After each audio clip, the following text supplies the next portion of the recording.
He said this, indicating the kind of death he would die. The Gospel of the Lord.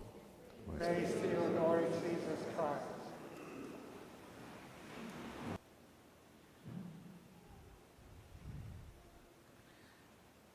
In the book novel written by Michael D. O'Brien called Father Elijah, two characters in a Carmelite community are talking to each other. During the conversation, the issue of human suffering came up. The character who was the superior of the Carmelite monastery says to the younger member, "If we have taught you the cross, then we have taught you well." The cross. There is no denying that within especially the past year, the world has seen an increased, incredible amount of suffering on a massive scale. Crisis after crisis looms over entire nations, and individual families and individual people are affected as well. The uncomfortable topic of death has become more real to millions and millions of people around the world as we fight to give hope to victory against an unseen enemy. There is no better way to address these issues of human suffering, hardship, and even death than with the gospel. Only the gospel of Jesus Christ teaches us the Christian meaning of human suffering. There is no resurrection without the cross. In today's gospel, a group of Greek outsiders approach Philip. They say, "We would like to see Jesus."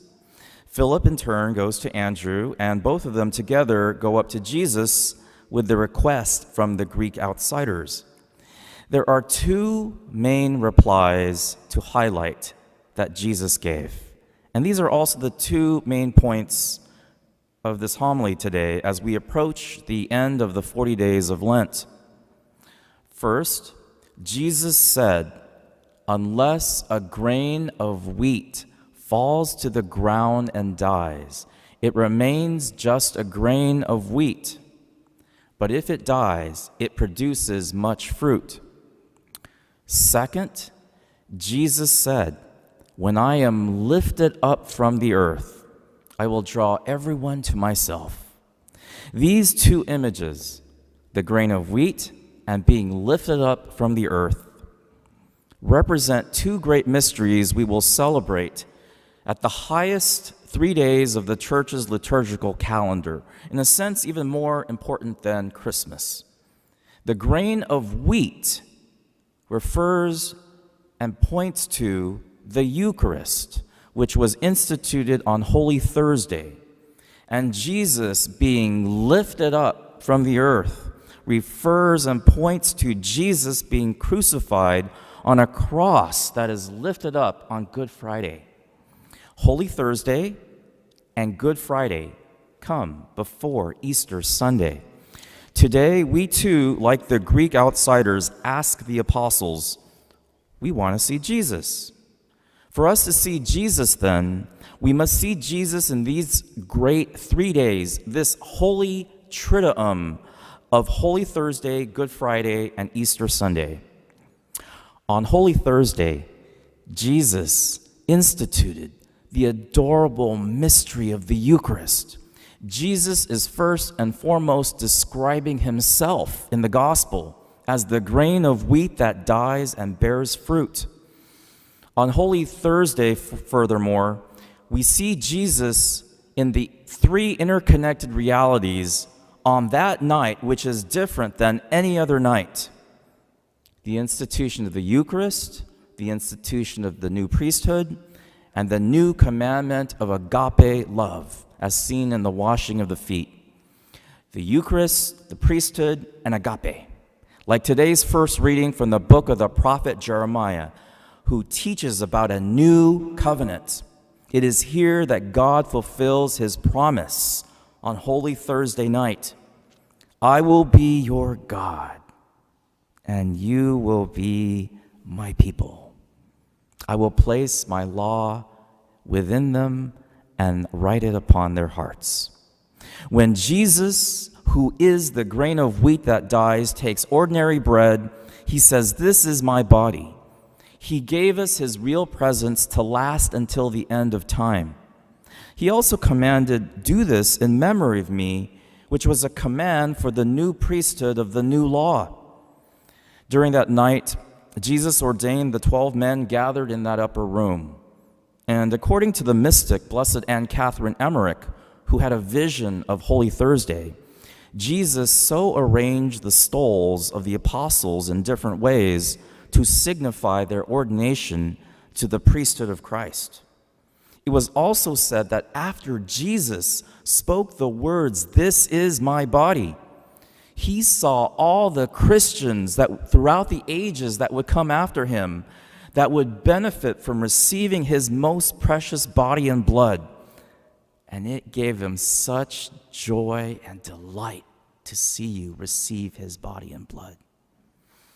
Then, later that night, after instituting the Eucharist, after instituting the Mass, the first Mass, or the Divine Liturgy, so that we would not forget what Jesus suffered for us, the wheat that dies for us, that's lifted up on the cross, he underwent his agony in the Garden of Gethsemane.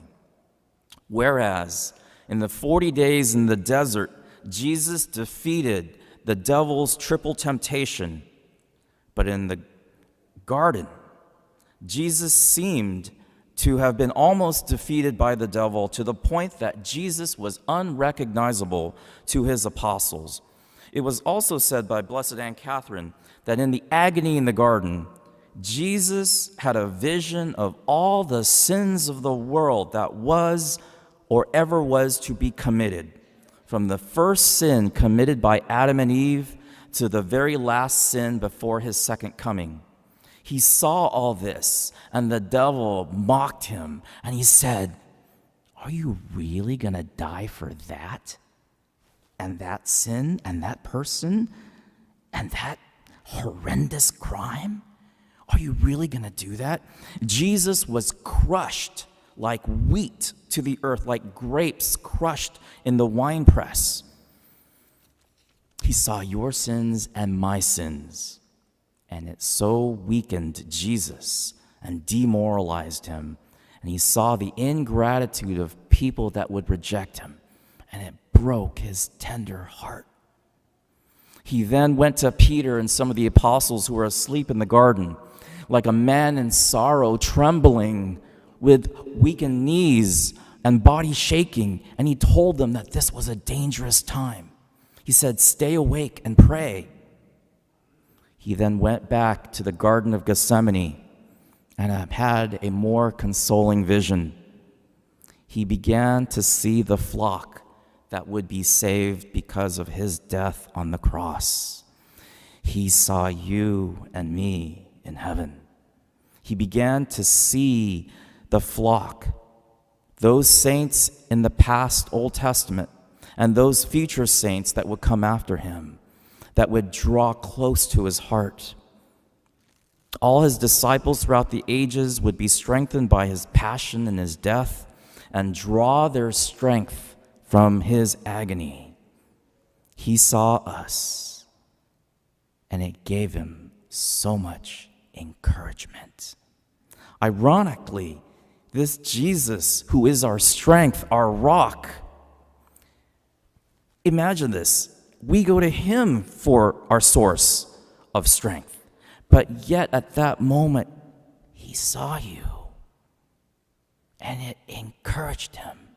It strengthened his tender heart. And he got up and he says, "I'm going to go die for them on that cross." That's how much he loves you. Finally, in the second reading from the letter to the Hebrews, Jesus dies on Good Friday. God died. Jesus, son though he was, learned obedience from what he suffered, and when he was made perfect, he became the source of eternal salvation for all who obey him.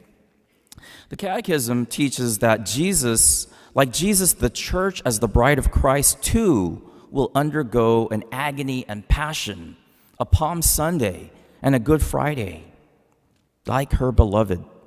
And I'm not trying to speculate whether we're in that moment now or if this is a prelude to some final trial of the church or anything, but it is the opinion of the fathers of the church and sacred tradition that just as there was the passion of Jesus, so too there will be the passion of the church.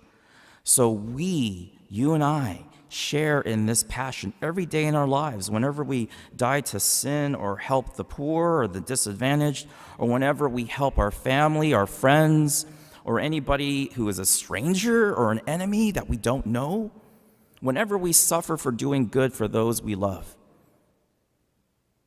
We share in Jesus' victory over evil, suffering, and death. And so, dear brothers and sisters, in closing, I'd like to invite you to take all your acts of love and bring it to the liturgy next week on Palm Sunday. Bring it to the most holy week of the church, and may these mysteries of the faith, of Holy Thursday and Good Friday, therefore, be our response to every problem, every evil, every suffering, every death of the modern world in general, and even in our own lives in particular. May the power of the wheat of the Eucharist and the wisdom of the cross that is lifted up lead us to Easter victory for our own resurrection.